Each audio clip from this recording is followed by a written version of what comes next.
505 வாக்குறுதிகளை தந்திருந்தோம். அதில் 404 வாக்குறுதிகள் நிறைவேற்றப்பட்டிருக்கிறது. அது மட்டும் இல்லாமல் வாக்குறுதிகளிலே 37 வாக்குறுதிகள் ஒன்றிய அரசாங்கத்துடைய ஒத்துழைப்போடு தான் நிறைவேற்ற முடியும் என்ற காரணத்தால் அவை நிறைவேற்ற முடியாத ஒரு சூழ்நிலை இருக்கிறது. பொய் தான் அவங்க பேசுவாங்கன்னு நல்லாவே தெரியுமேப்பா.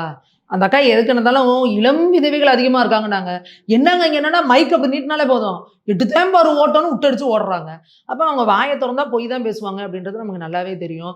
வாக்குறுதிகள் நிறைவேற்றப்படலை, அதுக்கு காரணங்கள் எத்தனை கலர் கலரா சொன்னாங்க அப்படின்றதையும் நம்ம பார்த்தோம். கேட்டா மத்திய அரசு வந்துச்சும்பாங்க. இப்ப இவங்க என்ன சொல்லுவாங்க, ஏங்க அந்த வாக்குறுதியை நிறைவேற்றலனா திருப்பி எங்களுக்கு 2.0 2வது முறை ஆட்சி கொடுங்க, இப்போ அப்ப நிறைவேற்றாதையும் சேர்த்து நிறைவேற்றுறோம் அப்படின்னா அப்ப மக்கள் எல்லாம் நீங்க என்ன நினைச்சுட்டு இருக்கிறீங்க? எதுக்கு நீங்க கொடுத்த 5 வருஷமா என்ன பண்ணிட்டு இருந்தீங்க? அப்ப நீங்க எல்லாத்துலயும் என்ன சொல்லியிருக்கணும், எங்களுக்கு இதெல்லாம் மத்திய அரசு பண்ணுனா நாங்க பண்ணுவோம், மத்திய அரசு ஒத்துழைச்சா நாங்க பண்ணுவோம்.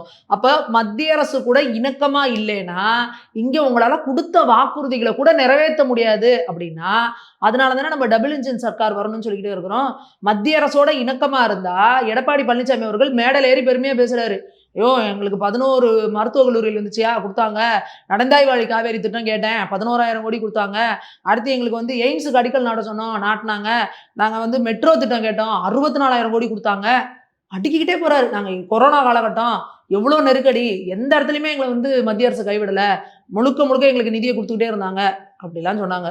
இதானே டபுள் இன்ஜின் சர்க்கார்? இப்படி சொல்ற ஒரு ஆட்சி உங்களுக்கு வேணுமா? ஐயோ மத்திய அரசு எங்களுக்கு நிதி தரல, ஐயோ மத்திய அரசு எங்களை வஞ்சிச்சிருச்சு, ஐயோ மத்திய அரசு பண்றது எல்லாமே நம்மள மாநிலத்துக்கு எதிரானது, ஐயோ மத்திய அரசு வந்துச்சுனாவே அவ்வளவுதான், ஐயோ மோடி இங்க வந்தாருனாவே அவ்வளவுதான், இப்படி எல்லாம் பேசுறது நமக்கு தேவையா?